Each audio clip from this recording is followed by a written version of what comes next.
Soledad, por favor, cuéntenos cómo estamos con el tema migratorio y quién del gobierno va a estar acompañándonos. ¿El subsecretario Gali?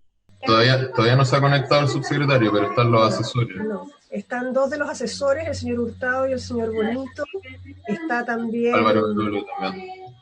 está el señor Ramachotti por el Servicio Jesuita Migrantes, Y don Álvaro de Lolo. y don Álvaro Benolio. Bueno, pregunten si va a estar el subsecretario o no, porque... secretaria, ¿por qué no partimos entonces con que usted nos haga un... Presidente, informan que va a estar el subsecretario, pero que se va a incorporar un poquito más tarde. Lo que necesitamos es que nos haga un resumen de las indicaciones presentadas. Presidente, bueno, como usted recordaba, se solicitó plazo para presentar indicaciones y se fijaron 2 plazos consecutivos, 2 días seguidos, y llegaron 132 indicaciones. Aumentaron. Efectivamente, porque el segundo día se presentaron más indicaciones. Entonces, ¿qué hacen un total de 132? Por otro lado, por lo tanto, la comisión tiene que pronunciarse sobre esas indicaciones, pero además, la comisión originalmente tenía un campo de competencia respecto de las normas propiamente hacendarias, que eran muchos artículos, más de 40, y la mayor parte de esos artículos no fue objeto de indicaciones, por lo tanto, hay que ir votando en el orden. Eso es algo que tiene que definir la comisión, pero en el orden del articulado hay disposiciones que tienen indicaciones y otras que son igual en materia de competencia de la comisión que no tienen indicaciones. Entonces, son más que 132 indicaciones, a eso me refiero. Hay otros muchos artículos sobre los cuales la comisión también tendría que pronunciarse, porque son de su competencia. Eso lo entiendo. De todas esas indicaciones, secretaria, del análisis que usted hizo, ¿cuántas son inadmisibles? No son tantas las inadmisibles, presidente.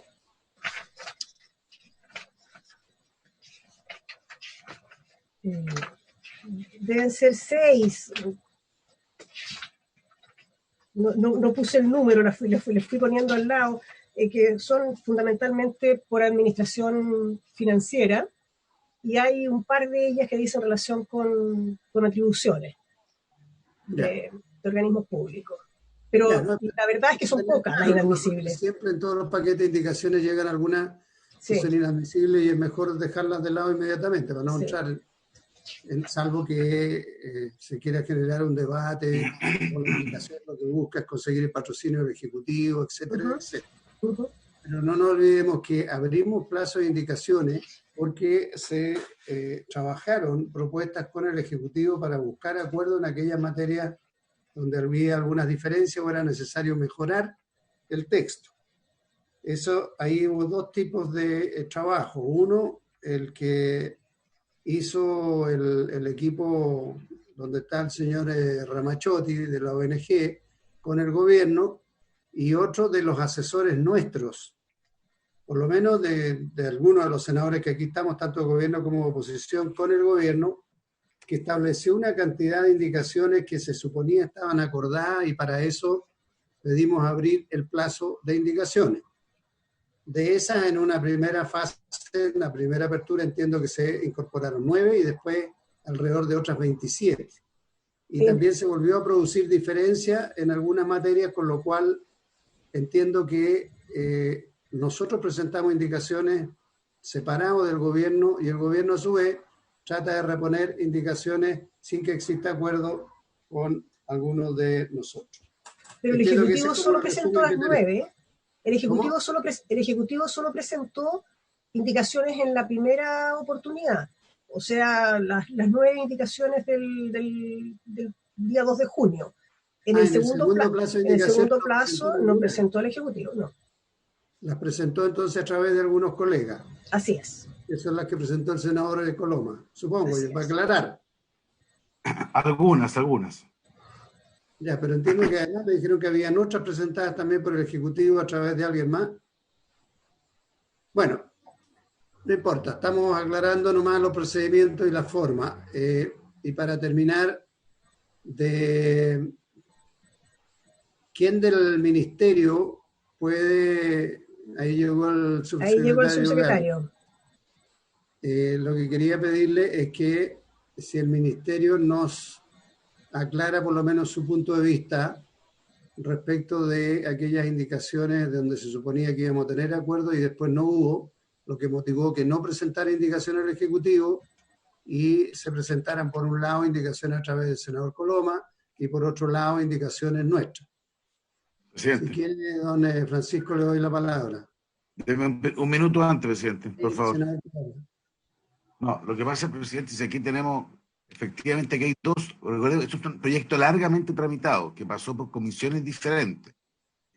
Obviamente lo que planteó el gobierno interior es distinto a derechos humanos, sustancialmente, bueno, en algunas cosas poco distinto, en otras más profundamente distinto. Ese escenario de entendimiento se encontró parcialmente. A mí me parece que está mejor inspirado, es una cosa personal, y bueno, a mucha gente, porque por algo fue por mayoría la comisión de gobierno, con gente oficialista y de oposición de gobierno interior, y a mí me pareció que en algunos escenarios donde no había llegado a ese acuerdo para ver cuál de las dos se contaba, a mí me pareció razonable replantear lo que había a su vez aprobado gobierno interior. Esa es la explicación, presidente. Se fija básicamente ese criterio. Ahora, ya que usted lo hace referencia, por eso lo planteo, con una o dos excepciones de cosas y a mi juicio mejora la redacción. Los otros son más bien instalar el tema de lo que se había acordado en gobierno interior, que insisto, fue con mayorías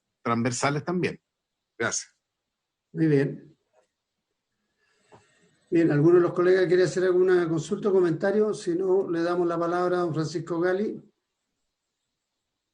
Señor subsecretario, tiene la palabra.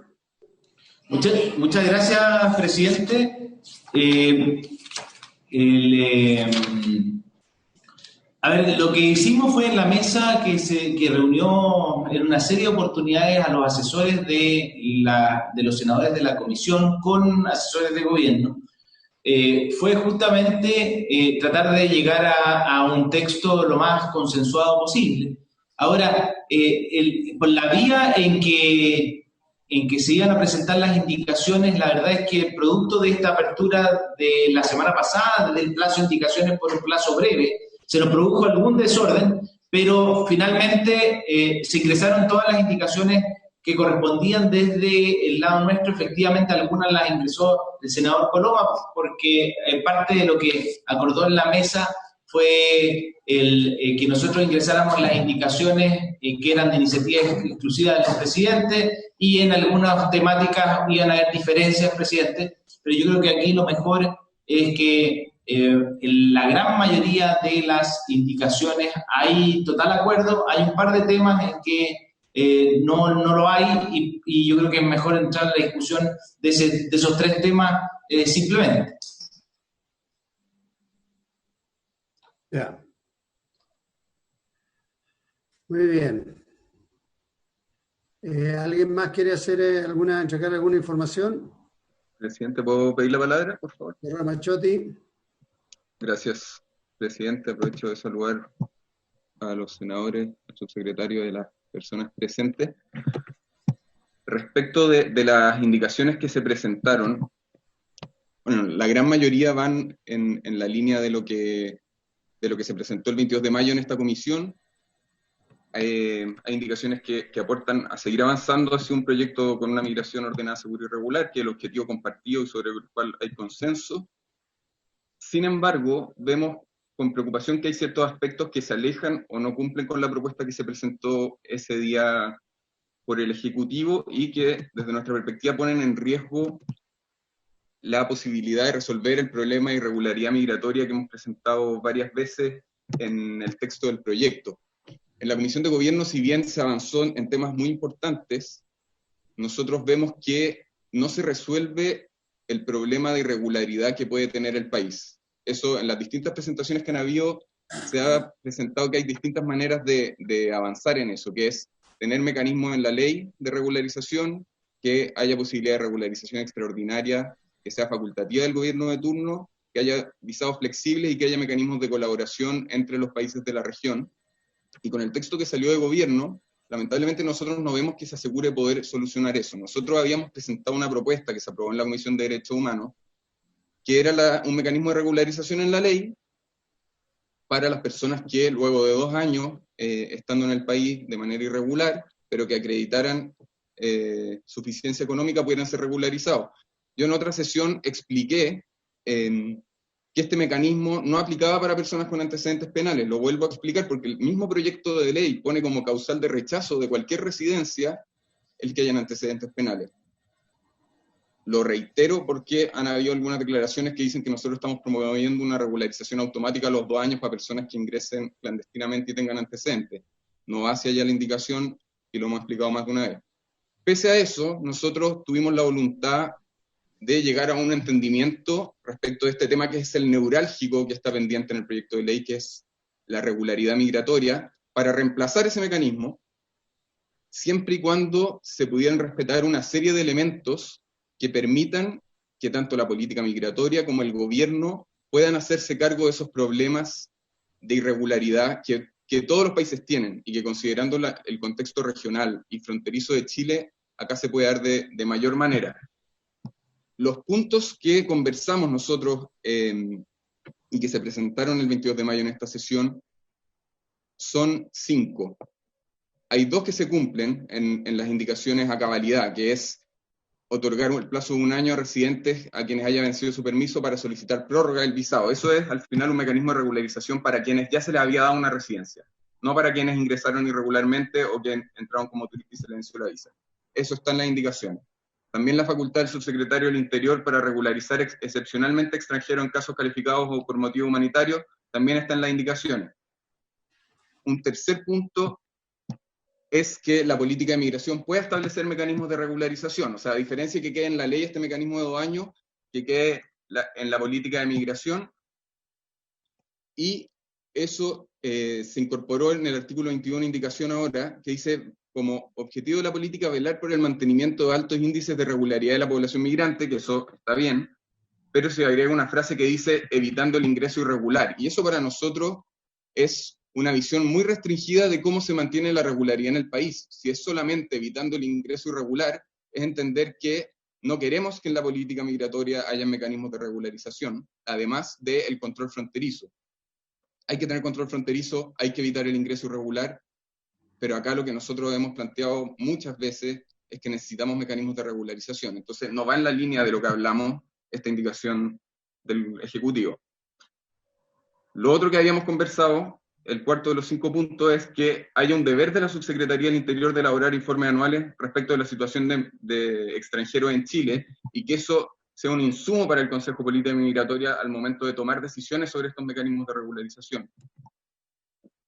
Acá ya no está la indicación que habíamos conversado, pero se incorpora como función y atribución del Consejo de Política Migratoria solicitar a la Subsecretaría del Interior informes relativos a la situación migratoria de los extranjeros en Chile, pero no se establece explícitamente como una obligación y tampoco que deban ser anuales.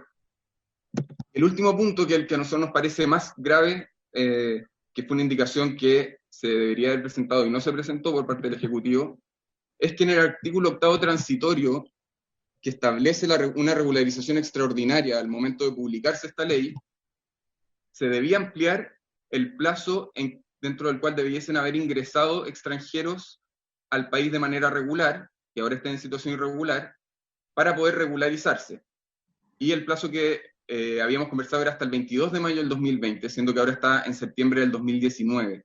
Y además un inciso que permitiera que las personas que hubiesen ingresado por pasos no habilitados a Chile, que no tuvieran antecedentes penales, iban a poder acceder también a esta regularización extraordinaria. ¿Por qué es tan importante esto? Porque al momento de que se implemente esta nueva legislación, es fundamental que haya un piso de regularidad migratoria en el país que permita que la nueva legislación sea exitosa. Durante los últimos 2 años han ingresado más de 14.000 personas a Chile por paso no habilitado. Entre enero y abril de este año entraron más de 2.000. Las que entraron el año pasado, un 41% eran venezolanos. Las de este año, un 49% eran venezolanos. O sea, son personas que que están ingresando irregularmente al país porque se ven en la necesidad de hacerlo. La mayoría porque no les resultó la vicerresponsabilidad democrática. Entonces, es fundamental que nos hagamos cargo de los efectos que han tenido los últimos 2 años en el país al momento de empezar a aplicar esta nueva ley. Lo contrario es que todas esas miles de personas vivan irregularmente, indefinidamente en el país, porque expulsarlas a todas no es posible. Bueno. Para nosotros ese es el punto central, que si no lo logramos resolver, para nosotros no es el piso mínimo para poder avanzar, siendo que tenemos la voluntad de reemplazar los mecanismos y que se pueda avanzar en una ley. Gracias, presidente. Gracias, Juan Pablo. Bueno, estamos en una dificultad porque los asesores, al menos los asesores míos, y entiendo los asesores del senador Lagos que participaron en las conversaciones con el gobierno, me informan que lamentablemente con el señor Ramachotti no formó parte de las conversaciones donde se buscaba acuerdo, lo que genera entonces que me da la sensación de que o el gobierno siguió conversando con usted, señor Ramachotti, algunas otras indicaciones o posibilidades de acuerdo, o como que estamos operando por carriles separados, a lo mejor y paralelos, lo que es más grave, porque parece que no se juntan en ninguna parte. Entonces, yo creo que más allá de los puntos de vista que ha planteado cada cual, lo que vamos a tener que hacer, si es que se desordenó la situación como algunos previeron, es abocarnos al conocimiento de las indicaciones por indicaciones, y en las que tendremos acuerdo las votaremos y en las que no hay, cada cual decidirá lo que le parezca pertinente. Porque veo que ya no hay mucha alternativa de avanzar en algo que sea coordinado. A mí, por lo menos, mis asesores me informan en los artículos, en los numerales, donde hay un cierto acuerdo, y tengo el detalle acá, y hay otras en que no, y hay otras que no están acordados, y hay otras que fueron presentados por otros colegas, como la senadora Allende, el senador Latorre, la senadora Ebensperger. Don José María, me habían informado que además habían tratado de tener una reunión hoy en la tarde, pero no sé si va a tener sentido o no. Don José María, ¿usted quería decir algo? Senador, presidente, por su intermedio, simplemente clarificar un punto que usted señala respecto de las negociaciones. Nosotros nos hemos reunido como Ministerio del Interior exclusivamente con los asesores de los senadores que son miembros de esta Comisión de Hacienda, de oposición. No nos hemos juntado con ningún otro asesor de ninguna institución distinto a los asesores de ustedes, señor senador, desde el momento de la presentación del día 22 de mayo pasado. De hecho, las indicaciones que se presentó el Ejecutivo, con algunas modificaciones, por cierto, que habrá que discutirse en su momento, digamos, y las indicaciones que presentó el senador Coloma, con excepción del artículo 129, reflejan el acuerdo alcanzado con sus asesores, que representan aproximadamente la mitad del total de las indicaciones. Donde hay puntos en disputa o debate abierto, digamos, es efectivamente en el artículo 129, 130, 140 y algunas indicaciones adicionales que presentaron los senadores Latorre y Allende. Por tanto, quisiera aclarar ese punto, porque efectivamente se ha hecho un trabajo intenso, y efectivamente el trabajo que se hizo con los asesores, con sus asesores, señor presidente, implicó que se hicieran algunas modificaciones a lo acordado en su momento, o a lo trabajado, digamos, con el Servicio de Migrantes, y adicionalmente, por cierto, hay temas que simplemente no pudieron ser abordados o incorporados por la premura de la discusión, y que evidentemente será tarea de esta comisión abordarlo. Eso, su señoría.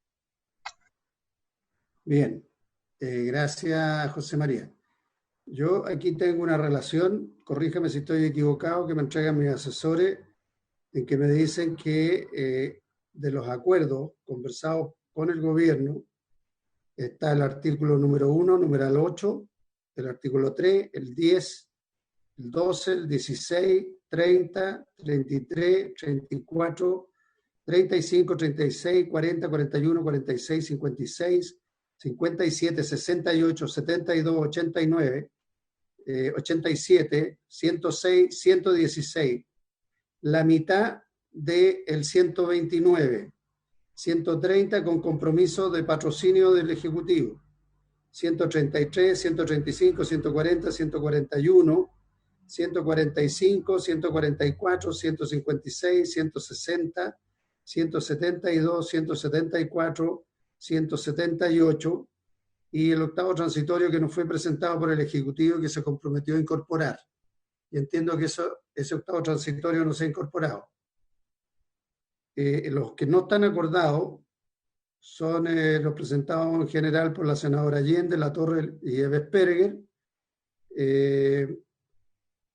Las indicaciones de la senadora Ebesperger no fueron objeto de discusión ni participó en las conversaciones generales, y las indicaciones del senador Latorre y Allende buscan incorporar perspectivas de género y cuidado de menores apoyados por instituciones como la Defensoría de la Niñez y UNICEF. Y me dicen a esto se suma el artículo 17 y el noveno transitorio. El gobierno no quiso apoyarlo en términos por el tema de del tema de el ejemplo del joven delincuente, el sicario de 17 años, etcétera, y además el 16, 28, 40 no fueron objeto de conversación. Ese es más o menos el resumen así a la rápida que tengo. Entonces, vuelvo a pedirle a la comisión, más allá de qué es lo que hay o no hay acuerdo, que lo que tenemos que hacer es proceder al trámite reglamentario, porque pareciera que ya se hicieron todos los esfuerzos posibles y en algunas cosas hubo acuerdo y en otras no. Y eso se va a ir viendo en el debate y en la votación de cada uno de los artículos. Ofrezco la palabra a los colegas si alguien quiere sugerir algo. ¿No? Entonces, señora secretaria, usted nos envió un comparado y en ese comparado están incluidas las indicaciones y tendremos que ir votando artículo por artículo, ¿no? Indicación por indicación, perdón. ¿Se pueden poner el comparado, señor presidente? ¿Se puede poner el comparado en pantalla? Sí, lo va a compartir Gracias. Eduardo. Gracias, Senador. gracias.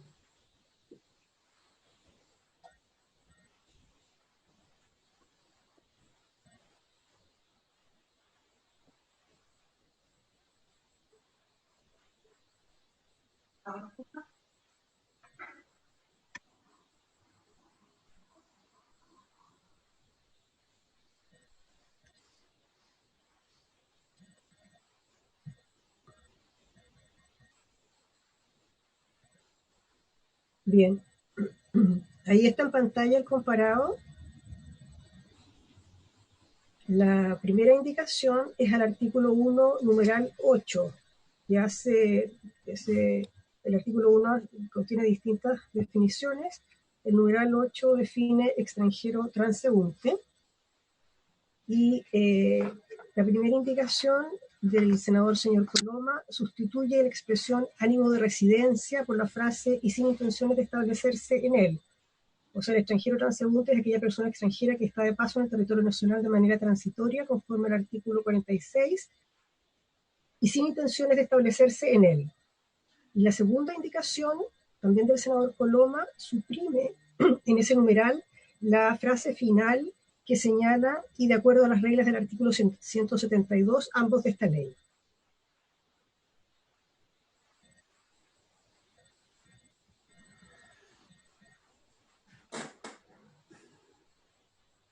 Perfecto. Si alguien quiere hacer algún comentario al respecto, ofrezco la palabra. Entiendo que esta es una de las indicaciones con las cuales hubo un acuerdo de nuestros asesores con el gobierno. Eso lo quería agregar, presidente. Eso es una forma distinta de redactar la situación del extranjero transeúnte y de dejar sin efecto las reglas que había incorporado la Comisión de Derechos Humanos, volviendo más a la filosofía anterior. Entiendo que está acordado entre las distintas partes. Sí, entonces estaríamos, si hubiera acuerdo, por la información que nos entregan nuestros asesores, es que hay acuerdo en el numeral 8 del artículo número 1. Ofrezco la palabra. Sí, señor presidente, yo entiendo que tanto las dos indicaciones habría que aprobarlas, por lo menos eso es lo que me informan los que conversaron el tema. Así me informan a mí. Procederíamos entonces a aprobar eso y entiendo que igual el artículo 3.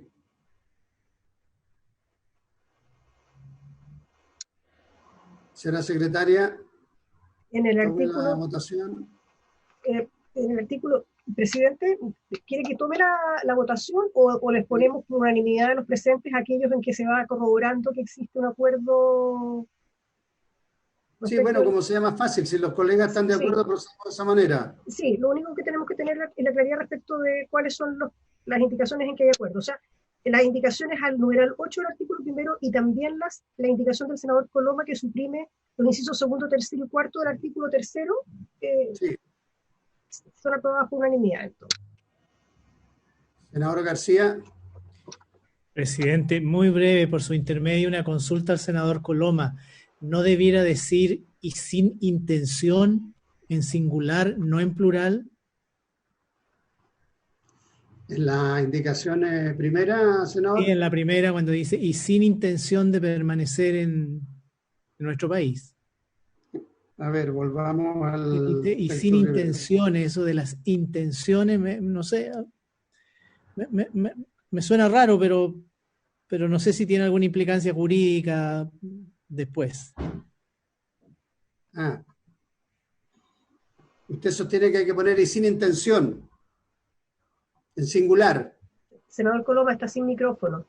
Sí, yo digo que tiene que ser en singular, sí. No sé qué dice el senador Coloma. No, yo creo que es equivalente, no veo, está hablando de la extranjería, sí, que sea intenciones para este efecto, está bien en el singular, a mí me parece, no sé lo que dicen los asesores. A mí me parece bien, me parece bien. ¿Qué es lo que le parece bien? Sin intenciones, el plural. Lo que plantea. No, pero puede ser las dos cosas, si no. Ya. Yo le sugiero que la dejemos tal cual, porque a lo mejor se refiere a que las intenciones pueden ser de varios tipos. Intenciones una sola, de un tipo. Puede haber varios tipos de intenciones. Mi intención es dedicarme a trabajar, mi intención es quedarme para otro objetivo, en fin. Yo me imagino que esta debe ser un poco la expresión más amplia. Pero no creo que haga diferencia para el objetivo que se busca. Muy bien. Sí, no. ¿Le parece? ¿Lo aprobamos tal cual? Sí. Sí, así se aprueba. Bien.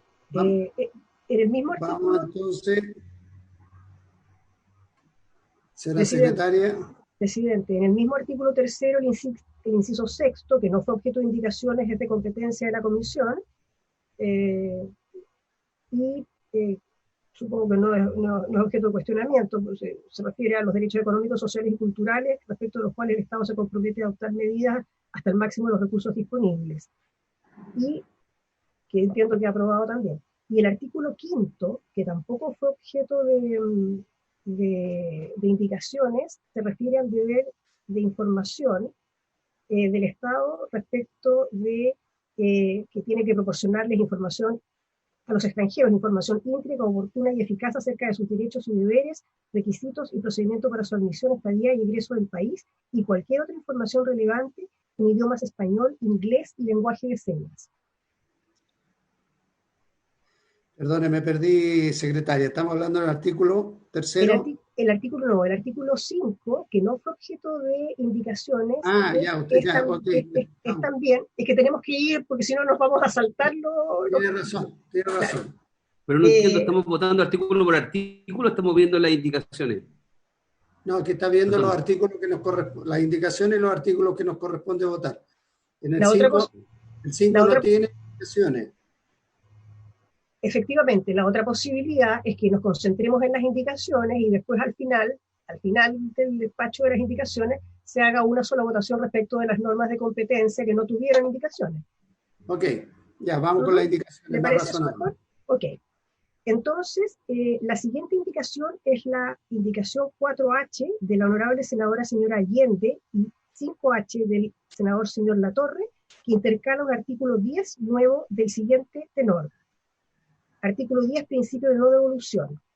Ningún extranjero podrá ser expulsado o devuelto al país donde su derecho a la vida, integridad física o la libertad personal corran riesgo de ser vulneradas en razón de su raza o etnia, nacionalidad, religión o creencia, condición social, ideología o opinión pública, orientación sexual, identidad y género. La protección señalada en el inciso anterior se otorgará de manera complementaria a la que consagra el artículo 4 de la Ley 20.430, que establece disposiciones sobre protección de refugiados. Y luego, la indicación 6H del honorable senador señor Coloma también intercala un artículo 10 nuevo del siguiente tenor. Artículo 10, protección complementaria. Ningún extranjero podrá ser expulsado o devuelto al país donde su derecho a la vida, integridad física o la libertad personal corran riesgo de ser vulneradas en razón de su raza o etnia, nacionalidad, religión o creencia, condición social, ideología, opinión política, orientación sexual e identidad de género.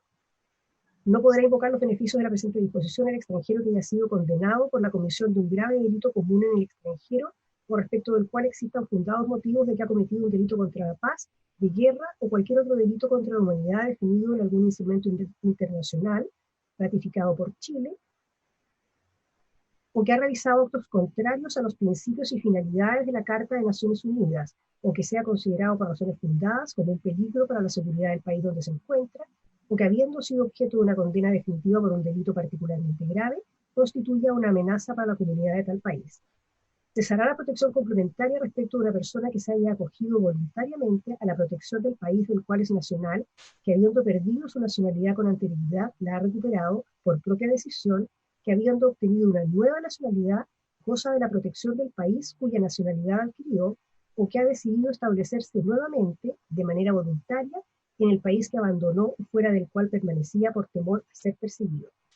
Asimismo, cesará la protección complementaria respecto de aquel a quien no es posible continuar rechazando la protección del país del cual es nacional por haber dejado de existir las circunstancias por las cuales fue otorgada la protección, o aquel que no tiene nacionalidad y que está en condiciones de volver al país en el cual tenía su residencia habitual, una vez que hayan dejado de existir las circunstancias a consecuencia de las cuales fue otorgada la protección. En estos dos casos, no cesará la protección complementaria respecto de aquella persona que pueda invocar razones imperiosas derivadas de la persecución singularmente grave por la que originalmente dejó su país de nacionalidad o residencia habitual, o que en su caso particular, y a pesar del cambio de circunstancias en general, mantenga un fundado temor de persecución por motivos de raza, religión, nacionalidad, pertenencia a determinado grupo social u opiniones políticas. Cesará también la protección complementaria si se acreditase la falsedad de los fundamentos invocados para el acceso a ella por la existencia de hechos que, de haber sido conocidos cuando se otorgó, hubiesen implicado una decisión negativa o por la realización en cualquier tiempo de las actividades descritas en el inciso segundo de este artículo.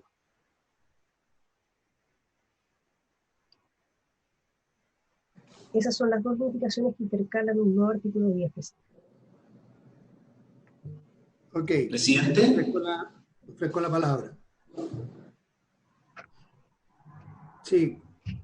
Perdón, señor subsecretario. Sí, para total claridad, presidente, esto fue ¿se acuerda que esto ya lo discutimos? Esto a lo que apunta es darle protección equivalente a la que tiene el refugiado para aquella persona que estuviera en nuestro país. Por eso mismo no concordamos con lo que está propuesto en la indicación de la senadora Allende, porque al decir que es complementaria con la ley de refugio, pareciera ser que diera una protección distinta de la protección de refugio y tendríamos dos estatutos de protección paralelos. Justamente eso es lo que no queremos reflejar, presidente. La protección que da nuestra legislación es justamente equivalente a la del refugio, y eso es lo que se hace en el texto que estaba aprobado en la Comisión de Gobierno y lo que se hace en el texto propuesto en la indicación del senador Coloma. Okay. ¿Alguien más quiere hacer uso de la palabra? Senador Lagos.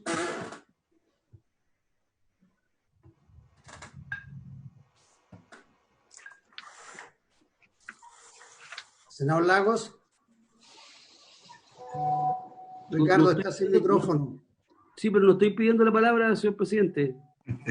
Si quieres puedo elaborar algo, no sé, le puedo decir que me parece que está bien confeccionada, que es un tanto larga, pero que creo que recoge todo lo que se conversó. Entiendo que ahí había un cierto acuerdo en esta indicación, para ser franco, pero no estaba viendo la palabra. Ya. Sí, fue efectivamente, entiendo que fue una de las indicaciones bastante discutida, analizada, fue un tema conflictivo, pero finalmente, sobre todo, nuestros asesores llegaron a un acuerdo por las razones que decía fundamentalmente el subsecretario. Parece más complejo, y por lo tanto yo voy a apoyar la indicación que aparece presentada por el senador Coloma. Señora secretaria, si quiere votamos primero la del senador Coloma, porque si hay acuerdo se cae la otra. Así es. Bien, el presidente pone en votación la indicación 6H del senador señor Coloma para intercalar el artículo 10 al que se dio lectura. ¿Estaría de acuerdo? Sí, estamos todos de acuerdo. El senador Montes, no me parece que la pantalla está. Está en la pantalla, está en la pantalla, señor presidente. Sí. Ya, es que yo estoy con el comparado y acá en la lateral no los tengo a todos. Bueno. Unanimidad de los 5. Y entonces, por la misma unanimidad, se rechaza la indicación de la senadora señora Allende y el senador señor Latorre. Sí, claro. Bien. La siguiente indicación es al artículo 12, la indicación 7H del senador Coloma, que suprime el artículo 12 sobre derecho a la libre circulación. Siempre suprimiendo el derecho a la circulación del senador Coloma. Al contrario, darle un entorno amable, adecuado, razonable, y usted, estoy seguro, comparte. Sí, esta también está dentro de los acordados. Sí. Así que podríamos aprobarla igual. Ya. ¿Me parece? Aprobada por unanimidad. Sí. Aprobada por unanimidad entonces. A continuación, la indicación 8H es al artículo 13, inciso 5. El artículo 13 se refiere a la igualdad de derechos y obligaciones, y la indicación 8H de la senadora señora Allende y del senador señor Latorre agrega al final del último inciso que señala: el Estado promoverá el respeto y protección hacia la mujer extranjera, cualquiera sea su situación migratoria, para que en todas las etapas de su proceso migratorio no sea discriminada ni violentada en razón de su género. Lo siguiente: las mujeres migrantes tendrán acceso a todas las instituciones y mecanismos que resguarden su bienestar. Las mujeres embarazadas, víctimas de trata y tráfico de migrantes o de violencia de género o intrafamiliar tendrán un trato especial por el Estado, garantizando una visa que regule su permanencia. Yo creo que esta indicación podría tener un problema, porque al establecer que tendrán acceso a todas las instituciones y mecanismos que resguarden su bienestar, podría haber un problema de administración financiera o de gasto. Sí, bueno, efectivamente esta indicación no formó parte del acuerdo, pero sí generó un debate, fue presentada en la Comisión de Gobierno, lo que busca desarrollar el tema de las mujeres violentadas, estableciendo, digamos, la posibilidad de una visa temporal. Está hecha para que sea una medida de protección a mujeres que se han visto en situaciones de violencia y según expertos, especialistas, estoy diciendo lo que nuestros asesores han evaluado, es una medida que parece razonable. El eventual conflicto consiste en garantizar una visa para mujeres víctimas de tráfico de migrantes por ser un ingreso irregular y establece en el fondo esta posibilidad, un saneamiento de esa situación. Y respecto de la discusión de si deroga o no gasto fiscal, hay criterios del Tribunal Constitucional que establecen que si no es un gasto directo, entonces no estaría afecta a la iniciativa exclusiva del presidente de la República. Esto, como digo, no fue parte del acuerdo. La recomendación que a mí por lo menos me hacen, y entiendo que el senador Lago y a Montes también, es aprobar la indicación. Ofrezco la palabra. Señor subsecretario. Presidente, creo que en el fondo de la indicación estamos de acuerdo y ese fue el sentido de incluir el inciso. Solo quiero leer el inciso original que está en la ley, en el proyecto que estamos discutiendo, ¿no es cierto?, que dice: el Estado promoverá el respeto y protección hacia la mujer extranjera, cualquiera sea su situación migratoria, propendiendo a que en todas las etapas de su proceso migratorio no sea discriminada por su género. Y justamente en ese sentido, presidente, esta indicación puede ser incluso contraproducente, porque tiene dos implicancias, presidente. En primer lugar, efectivamente, le da acceso irrestricto, porque dice todas, no hay condiciones, todas las instituciones y mecanismos que resguarden su bienestar. Y por lo tanto, efectivamente, por el solo hecho de ser mujer y extranjera, le daría acceso a todos los beneficios sin ninguna diferenciación. Incluso podría generar discriminación, presidente, cuando en el párrafo segundo de la indicación dice: las mujeres embarazadas víctimas de trata y tráfico tendrán un trato especial por el Estado, garantizando una visa que regule su permanencia.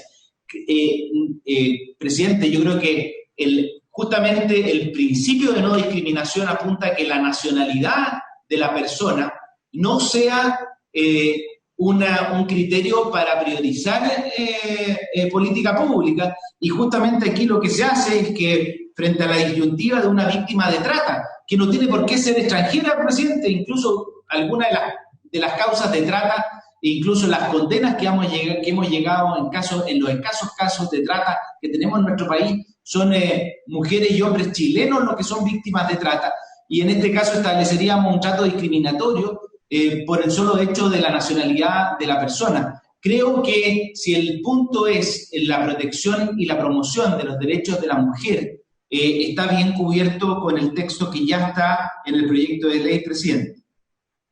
Pero, señor subsecretario, es evidente que en una ley sobre migraciones estamos hablando de migrantes.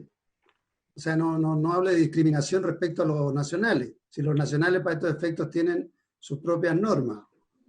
Entonces no me parece... Bueno, pero en fin, está bien, es opinable. Señor Coloma. Sí, es que ¿sabe lo que pasa? Que yo creo que, bueno, si uno lee objetivamente, a mí me pasó lo mismo que planteó el subsecretario. Una cosa puede ser la intención, ¿no? Pero otro el texto, y el texto que se está modificando, o sea, la modificación es a una norma que a mi juicio está súper bien planteada. El Estado promoverá el respeto y protección hacia las mujeres extranjeras, cualquiera sea la situación migratoria. Eso para mí es clave para que en toda la etapa de su proceso no sea discriminada ni violentada de su género. Y siempre esto lo vemos mucho cuando, bueno, el mundo de los abogados, cuando uno se pone a veces a ser casuístico y no apela al sentido general, a veces lo que genera, al revés de lo que es que puede haber otra situación en que no está específicamente establecido y que se entiende, por tanto, que está desamparado de esa protección. A mí me pareció, pues, como todas las cosas estas son discutibles, tienen razón, pero a mí me parece que por generar una especificidad, una conducta, al final podemos debilitar la forma del Estado de Chile protege la situación de la mujer. Bien. Primero, secretaria... Voy a pedir la palabra porque como había que ver este proyecto, entonces vamos a hablar en el proyecto. Si le pido la palabra. Sí, por supuesto, senador Lago, usted puede hablar las veces que quiera. No sé, claro, ya lo que vamos a ver, porque hay que ver, lo vemos.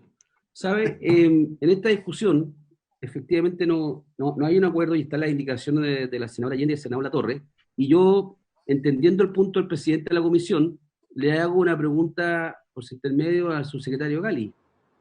Yo entiendo el razonamiento del senador Coloma, que me dice, mire, la verdad, que la primera parte, la que ya viene en el proyecto, ya está capturada bien porque en el fondo es de carácter genérico y debe entenderse en un sentido amplio. Yo para la historia de la ley le preguntaría a su secretario Gali si de la lectura del párrafo que dice, el artículo que dice, el Estado promoverá el respeto y protección hacia la mujer extranjera, cualquiera sea su situación migratoria, para que en todas las etapas de su proceso migratorio no sea discriminada ni violentada en razón de su género, si para la historia de la ley, para que quede en el acta y en el informe y tener que repetirlo en la sala, se entiende eso de que las mujeres migrantes van a tener acceso a todas las instituciones y mecanismos que resguardan su bienestar, y asimismo si las mujeres embarazadas, víctimas de trata y tráfico de migrantes o de violencia de género o intrafamiliar, van a tener un trato especial por el Estado garantizando una visa que regule su permanencia. Si él entiende que queda capturado en esa frase general que decía el senador Coloma, si me lo dice así, yo no tengo dificultad en lo otro, pero si no, tenemos que votar la indicación nomás. Gracias. Subsecretario, tiene la palabra.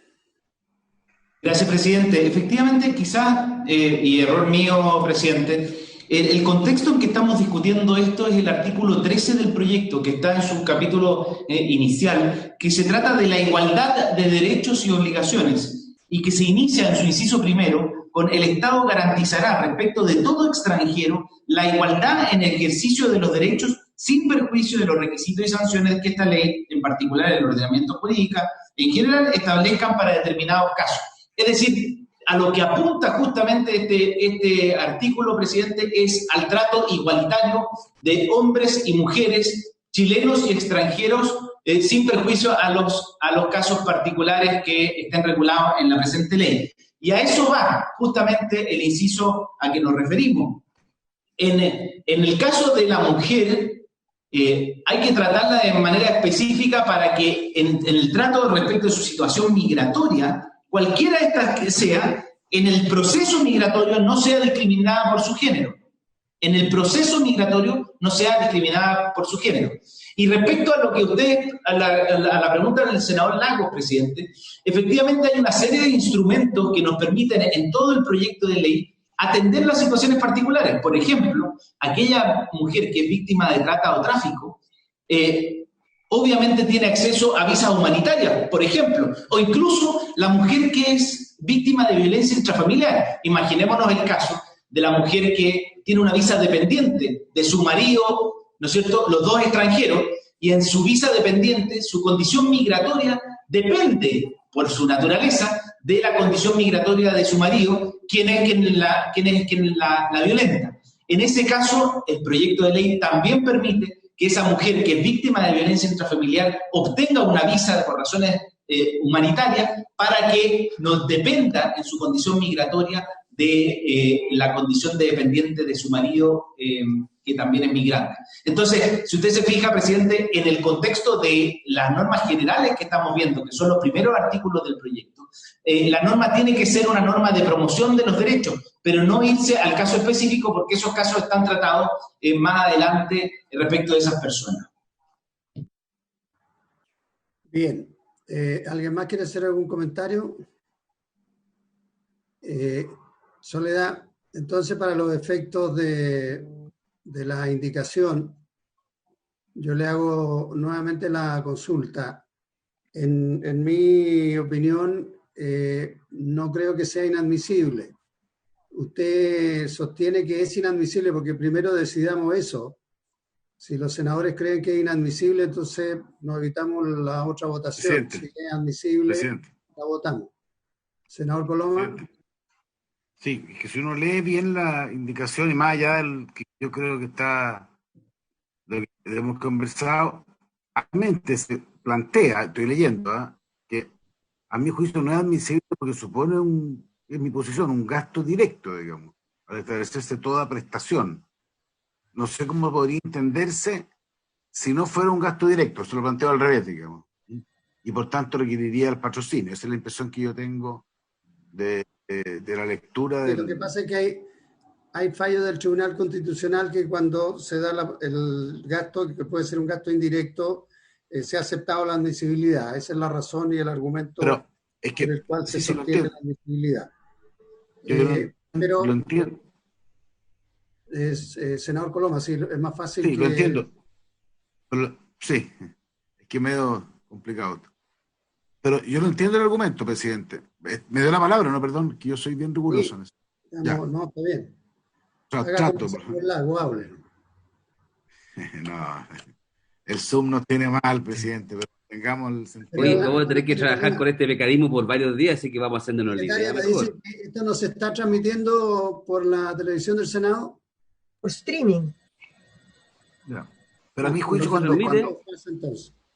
cuando habla de acceso de todas las instituciones, el mecanismo, mi impresión es que ahí hay un gasto directo, por ejemplo, en seguridad social. Entonces, es lo que yo leo, presidente. No, usted sabe que nosotros hemos visto este proyecto ahora último nomás, pero es lo que me nace, digamos, de lo que uno le ha tocado ver en otros proyectos vinculados a esta comisión. Por lo tanto, no lo veo como indirecto, pero esa es mi visión. Por eso que, como usted preguntó, quería por lo menos plantearle mi punto de vista. Ok. Muy bien. Entonces, yo sugiero, como tenemos una discrepancia, secretaria, que votemos la admisibilidad primero. Bien. El presidente somete a votación la admisibilidad de las indicaciones 8H y 9H. Senador Coloma. Inadmisible. Senador García. Yo también creo que es inadmisible porque aun cuando la redacción es bien oblicua, por decirlo de alguna manera, en el fondo lo que hace cuando habla de instituciones y mecanismos es asegurar subsidios. Y naturalmente eso representa, en mi opinión, un gasto directo. Yo por eso creo que es inadmisible. Senador Lagos. Sí, yo me voy a abstener. Tiene dudosa característica. Senador Montes. Yo creo que es admisible. Presidente. Yo también, ya di las razones, secretaria, creo que es un gasto indirecto y hay precedentes del Tribunal Constitucional que aceptan esta situación. Bueno, 2 votos a favor de que es inadmisible, 2 a favor de que es admisible y una abstención. Hay que repetir la votación. Senador Coloma. Inadmisible. Senador García. Inadmisible. Senador Lagos. Abstengo. Senador Montes. Admisible. Presidente. Admisible. Bueno, se repitió la votación y por lo tanto, y sí, no queda sin resolverse el asunto, debería quedar desechada la proposición. A menos que... ¿Perdón, queda desechada o queda para una próxima? Eso, a menos que lo consideren un empate, senador. Y como todavía tenemos plazo dentro de En este caso la abstención no puede sumarse a ninguna mayoría. No, efectivamente. No. Lleva un empate y si no me traiciona la memoria, Soledad, el reglamento establece que queda para la sesión siguiente, porque todavía tenemos plazo pendiente. Así es. ¿Y si no hubiera sesión siguiente, para acordarme bien, qué pasaría? Queda desechada la proposición. La proposición. Y en este caso estamos votando la admisibilidad. Claro. Sí. O sea, queda rechazada la admisibilidad. Sí. En opinión de la Secretaría, inadmisible. Para que lo tengamos claro. Bien. ¿Vamos a dejarla pendiente? Tenemos que dejar pendiente, sí, la votación y también la indicación, porque... Sí, claro, por supuesto que la votación de la indicación depende de lo que se resuelva sobre la admisibilidad. Admisibilidad. Ya. Lo dejamos pendiente entonces hasta la próxima sesión. Luego se presentó la indicación 10H al artículo 16, inciso segundo. La indicación 10H es de Su Excelencia el Presidente de la República e intercala en el inciso segundo, a continuación de la expresión seguridad social, la frase no contributivos.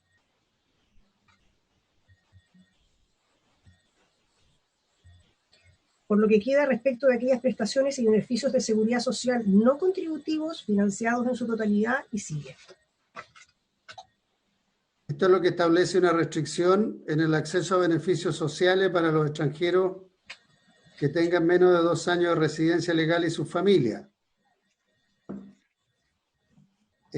Aquí yo los comentarios que tengo de los asesores nuestros, que el inciso que se busca eliminar podría, el inciso, por eso se busca eliminar, podría presentar problemas de constitucionalidad en la medida en que establece una diferenciación injustificada entre nacionales y extranjeros que cuenten con residencia, con una diferencia injustificada entre extranjeros que cuenten con residencia en Chile, pero que no han cumplido 24 meses en el país, aquellos que sí han cumplido dicho plazo.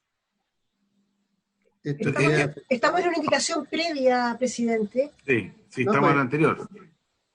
Estamos en la 10H, la 11H y la no sé cuánto, 12H. Mientras estamos en la 10H del presidente de la República, que agrega no contributivos a continuación de la expresión seguridad social. Intercala. Efectivamente, y por lo tanto queda respecto de aquellas prestaciones y beneficios de seguridad social no contributivos financiados en su totalidad con recursos fiscales, y continúa el artículo. Está bien, pues eso es lo que estoy diciendo. Sí, presidente, para aclarar, lo que pasa es que son cosas distintas. Usted se refiere al artículo, al inciso en sí mismo, que produce el efecto que usted está diciendo. La indicación no hace más que aclarar que cuando nosotros hablamos de prestaciones y beneficios de seguridad social financiados en su totalidad con recursos fiscales, son beneficios de seguridad social no contributivos, ¿no? Lo que puede ser reiterativo o tautológico, y por eso nosotros acogimos la solicitud de ser explícito en que sean no contributivos. Ahora, usted tiene razón, presidente, esto genera una diferencia, pero no es una discriminación arbitraria. Genera una diferencia porque efectivamente el estado de bienestar nuestro requiere de una cierta permanencia o radicación o arraigo en nuestro país para hacer a la persona sujeto de los beneficios que otorga el Estado. Así es. Bueno, podríamos dar por aprobada esta indicación porque hay acuerdo al respecto. ¿Se da por aprobada entonces? ¿Se da por aprobada con unanimidad entonces? Sí, se aprueba. A continuación... Estoy de acuerdo, a las 5:30. A continuación, y respecto del artículo 16... Está con el micrófono abierto, senador Monte. Está con el micrófono abierto. Bien, sigamos. Está invitando, me invitó a la reunión de las 5. A 5:30, está invitado, Lago. A continuación, la indicación 11H de los senadores señores Lagos, Montes y Pizarro agrega un nuevo inciso tercero a este artículo 16 que señala lo siguiente, el inciso propuesto. Sin perjuicio de lo dispuesto en el inciso anterior, por razones humanitarias fundadas o alertas sanitarias, se podrá omitir el plazo de los 24 meses señalado en el inciso anterior. El inciso anterior era el que estaba precisamente comentando el presidente, que dispone que respecto de aquellas prestaciones y beneficios de seguridad social financiados en su totalidad con recursos fiscales que impliquen transferencias monetarias directas respecto de los cuales no se establezcan en forma directa o indirecta requisitos de acceso que involucren una cierta permanencia mínima en el país, se entenderá que solo tendrán derecho a ellas aquellos residentes, ya sea en su calidad de titular o dependientes, que hayan permanecido en Chile en tal calidad por un periodo mínimo de 24 meses. El inciso propuesto señala que se puede omitir ese plazo de 24 meses por razones humanitarias fundadas o alertas sanitarias. En la opinión de la Secretaría, esta indicación es de administración financiera. ¿Es administración financiera? Porque elimina el plazo de los 24 meses que da derecho a los beneficios. Pero el inciso segundo del proyecto establece que para tener acceso a las prestaciones y beneficios se requiere haber estado por lo menos 24 meses en Chile. La indicación lo que hace es señalar que se puede omitir ese plazo. A mí me parece, quiero la palabra, presidente. Nosotros no entendemos que sea inadmisible, ¿ah? El presidente es el que resuelve sobre la admisibilidad, no sé. y si quiere lo somete a votación. La Secretaría simplemente emite un comentario técnico. Senador Coloma. A ver, más allá de cualquier cosa, hace evidente incluso con el anterior que es inadmisible, porque eso parece un plazo, está acordado por el Ejecutivo, que genera efecto económico. Cualquier alteración de ese plazo gatilla, obviamente, ese gasto económico que estaba definido con determinadas condiciones. Esto lo digo no respecto a esto, de cualquier otro escenario. Si uno dice que para tener una prestación X tiene que pasar 10 años, y si uno por una indicación dice 5, obviamente esa es, a mi juicio, inadmisible, porque rompe las reglas con las cuales se estableció las condiciones del gasto.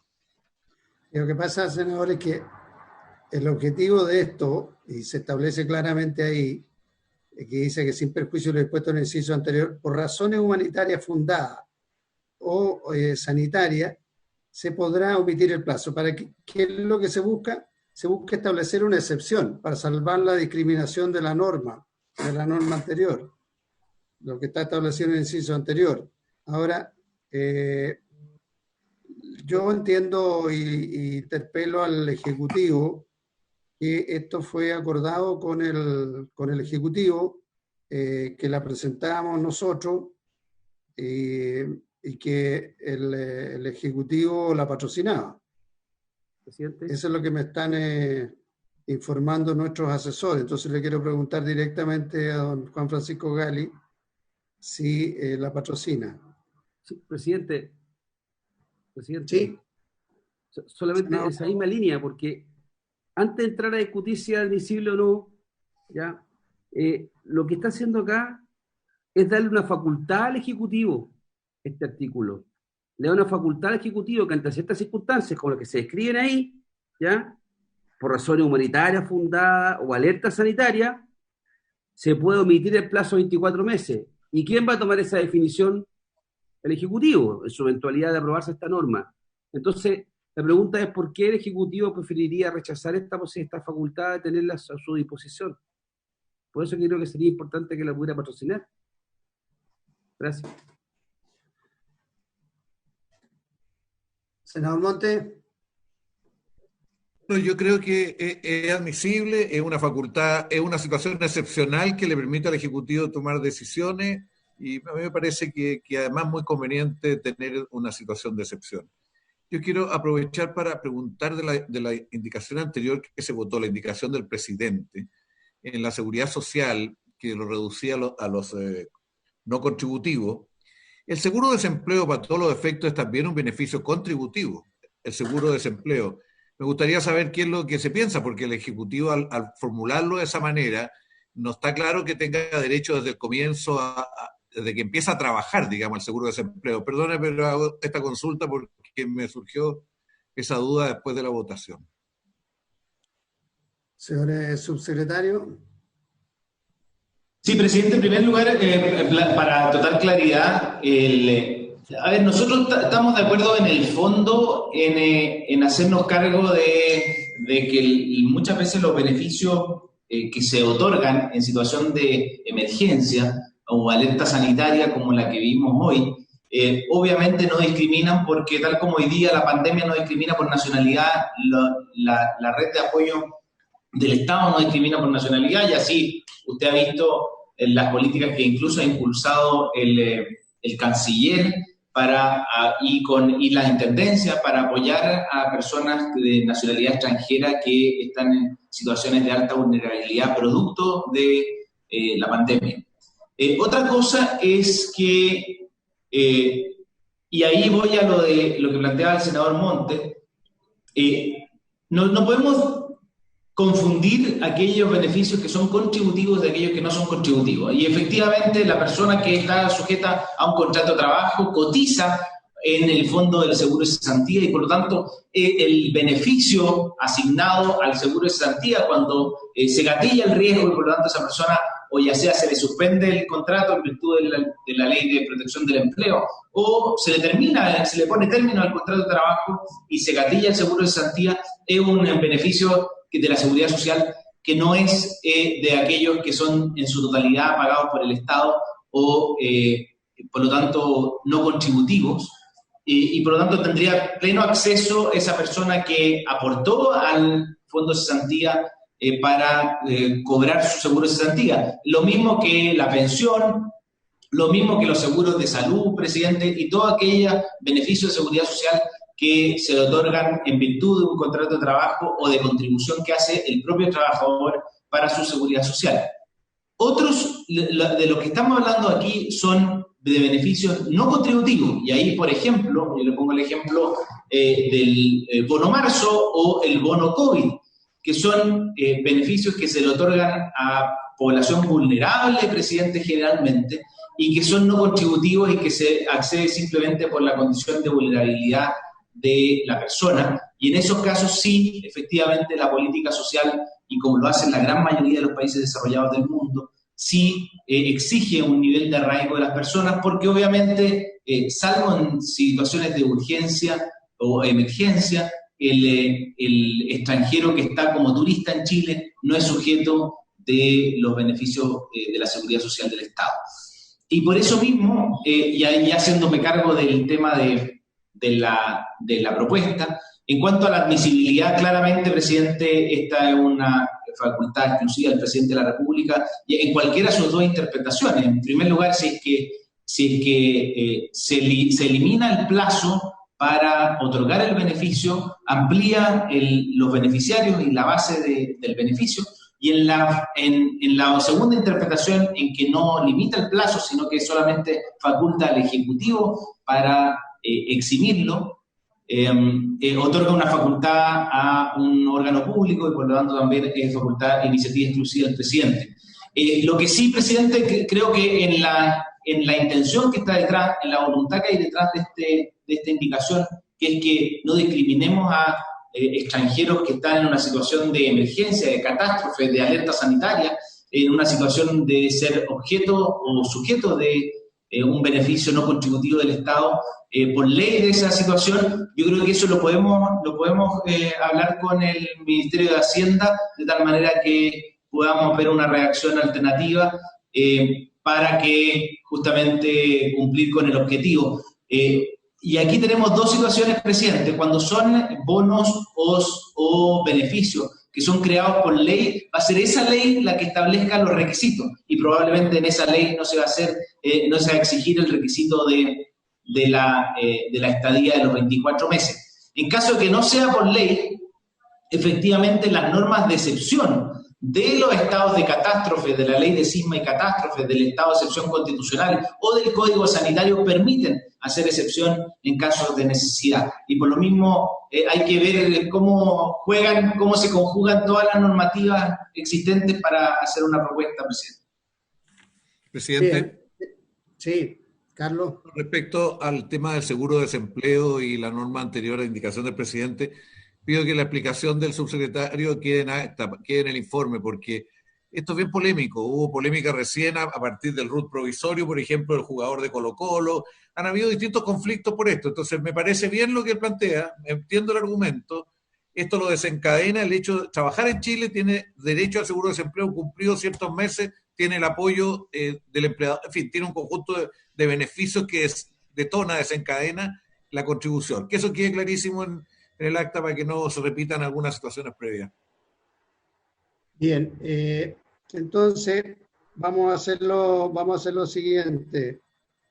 Efectivamente, lo que se buscó con la indicación era salvar la discriminación que se podría producir y en ciertas circunstancias de excepción fundada, circunstancias humanitarias o sanitarias, como la que estamos viviendo ahora. O sea, sería absurdo que en una situación como la que estamos viviendo, a alguien que está en situación de absoluta vulnerabilidad, no, que siendo extranjero no se le pudiera entregar un apoyo, una ayuda no contributiva como las que se han planteado acá.